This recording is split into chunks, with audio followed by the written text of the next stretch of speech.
Hello, fellow humans. Making prophecies about the future is almost as hard as making prophecies about the past. I'm half joking here because some humans cannot even agree on what happened in history and what history means for the present, which makes the future an even more contentious game. Therefore, let us see how capitalism could actually end in this century. Scenario 1. Force majeure. It is likely that events like a global pandemic or large-scale wars can last long enough or be intense enough that can shake capitalism from its foundations. Walter Scheidel wrote that only violence and catastrophes have consistently reduced inequality throughout world history. If supply chains collapse due to a major event, or the financial system crashes due to over-leverage, overspending, or over-credit, then corporations would retreat, reorganize, shift assets, exit markets to the point where alternative systems will take over. Scenario 2. Top-down mandate with bottom-up massive legitimacy. Electoral democracy is largely dysfunctional and incapable of electing governments that can implement necessary radical policies. If a massive spread of citizen assemblies convene frequently, are publicized widely, engage large swaths of the population, issue fundamental proposals to transform society, and if the population advocates loudly to governments,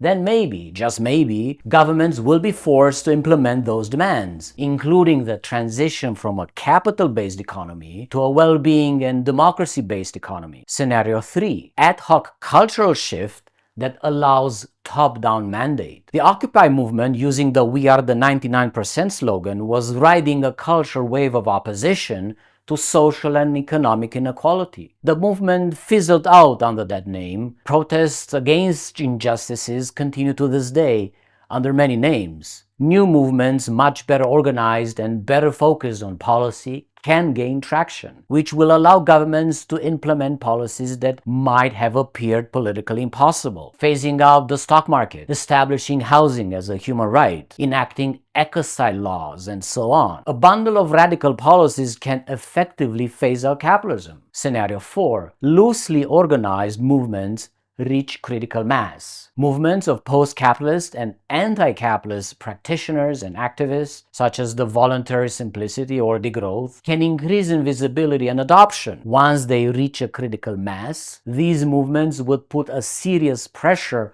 on organized capital. Some research says that 25% of the population is needed to convince the majority to join them. Other research says that only 3.5% of the active population can change the world. Scenario 5. Political awakening without a cultural awakening. Can the political class, all on its own, go through an awakening and actually phase out capitalism without the backbone of a cultural awakening of the population? There are examples in history when governments did the right thing without widespread support from the population. Abolition of slavery, civil rights movement, environmental regulation, public health measures during the COVID-19 pandemic. Scenario 6. Massive global strikes, ruptural demands. This scenario is about clashes between the ruling class and the rest of us. A coordinated global strike that has the specific purpose of phasing out capitalism is almost impossible. However, it is not impossible that revolutions can spread from country to country and adapt to the local culture. Examples from history: the revolutions of 1848 in Europe, the Arab Spring 2010-2012. Scenario 7. Massive abandonment within capitalism. Phenomena such as quiet quitting, lying flat, resenteeism, coffee badging are symptoms of the same quiet rebellion. Humans are sick and tired of the system. They keep quiet because they have to make a living. It's a survival mechanism. If this quiet abandonment gains traction, even if workers remain uncoordinated, it can burst the bubble at some point. Slaves had to rise up to overturn their masters, but some slaves were freed without rising up, and only through the struggles of others. Scenario 8. Massive uncontrolled migration. No major war is needed to cause massive migration. The climate crisis is doing it already. If hundreds of millions of humans change countries, it may cause